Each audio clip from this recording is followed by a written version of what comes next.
والله والله والله تشكيل لجنة من جهات أمنية ومن وزارة الدفاع والأمن الوطني وقيادة القوة البحرية، المساحة العسكرية، الداخلية، جهاز المخابرات. الكويت قد أغلقت مدخل ميناء الفاو الكبير، وأودعت خارطة جديدة لدى الأمم المتحدة، زين، وفرضت سيطرتها الكاملة على المياه في خور عبد الله. هذا الأمر خطير جدا، وخصوصا أنه هذا الأمر يجب أن نراجعه.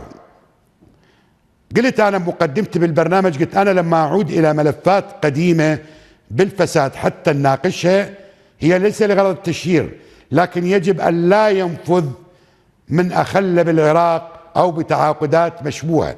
يجب أن نرجع إلى حقيقة التنازلات التي حدثت والتي قدمها العراق إلى الكويت عام 2009 بموجب بروتوكول التعاون الأمني الذي أبرمه قائد القوة البحرية العراقي مع قائد القوة البحرية الكويتية، زين.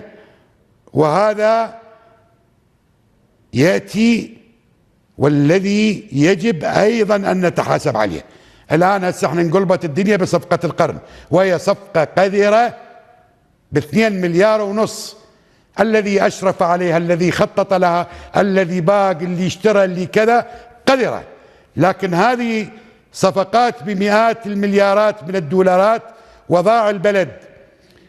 إلى الآن هاي الاتفاقية غير معروفة، ما حد مطلع عليها، لا حد يناقشها. ونوقشت هذه بالبرلمان، وصارت اكو اتفاقية سميت بالاتفاقية المذلة. كثيرين من الخيرين نادوا، واليوم بعد ما صار ميناء الفاو حقيقة وبدأ يدخل، رجعت الكويت تاخذ ميناء خور عبد الله بالسيطرة الكاملة وتغلق مدخل ميناء الفاو الكبير. يعني هسه ليش؟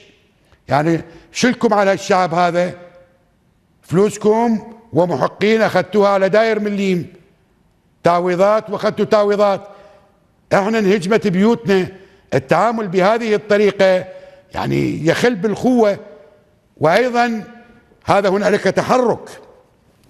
بصراحة هذا الكتاب اللي راح اعرضه عليكم، هذا كتاب من مستشارية الامن الوطني رقم 5182 ب 22/9/2022. هذا ينبه وزارة الخارجية إلى ضرورة التحرك الفوري حول هذا الموضوع. تشوفون هذا الكتاب حديث، هذا رقم وتاريخ الكتاب، هذا التوجيه من مستشارية الأمن القومي إلى وزارة الخارجية الذي يدعو إلى تشكيل لجنة من جهات أمنية ومن وزارة الدفاع والأمن الوطني وقيادة القوة البحرية، المساحة العسكرية، الداخلية، جهاز المخابرات، لمناقشة هذا الموضوع في الداخل. ارجع لي. ناقشت هذا الموضوع بالداخل، ومناقشته مع الكويت، ومناقشته مع الحكومة. هذا الملف وملفات التعامل مع الكويت بيها فساد.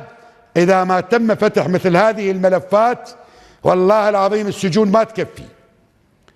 ويجب أيضا مراجعة الاتفاقية بعام 2012 وبروتوكول اللي وقع بال2009 وكيف صادق عليه البرلمان، ومنهم الذين تواطؤوا بهذا الشكل. احنا عندنا علاقة خوة وطيبة مع الكويت، لكن التجاوز على أراضينا بهذه الطريقة ما نقبلها.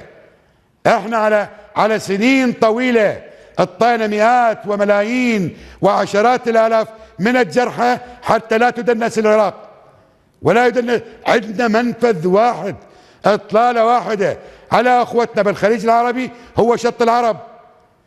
والله قد حبى هذه الارض بان يكون لها موقع استراتيجي تنفتح به العالم.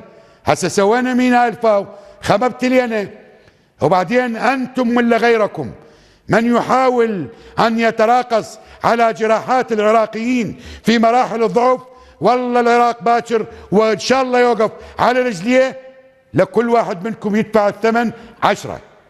خلينا نتعامل اخوه، ونتعامل بطريقة ليس بالفساد وبالمال. تتمكنون أن تشترون ذمم لكم صعلوك، وتتمكنون من شراء كم نذل وجبان وعميل يعمل لهذه الدولة أو يعمل لتلك أو يعمل لحساب فلوسه أو جيبه، لكن لا يستطيع أن تجبروا شعب على أن يتنازل عن مياهه أو عن مينائه أو عن أرضه. تسمعون كلكم ما وقاه الخونة والجبناء والفاسدين والمرتشين عن كل قطرة مياه بالعراق أو كل ذرة تراب بالعراق لا نعترف بها كشعب. ومن يحاول أن يتجاوز والله والله والله بضيمنا هذا وبوجعنا هذا وباختلافاتنا هاي واحدنا يصير ب100. هاي ليست لغة تهديد، لكن أنا أريد أن أوصل هذه الرسالة لمن يعتقد أن العراق جريح ويعبر عليه. لا والله، لا أنتم ولا غيركم ولا غيركم. العراق مني يقوم أسد، وخلي كل واحد يعرف نفسه منين. سولف باكر.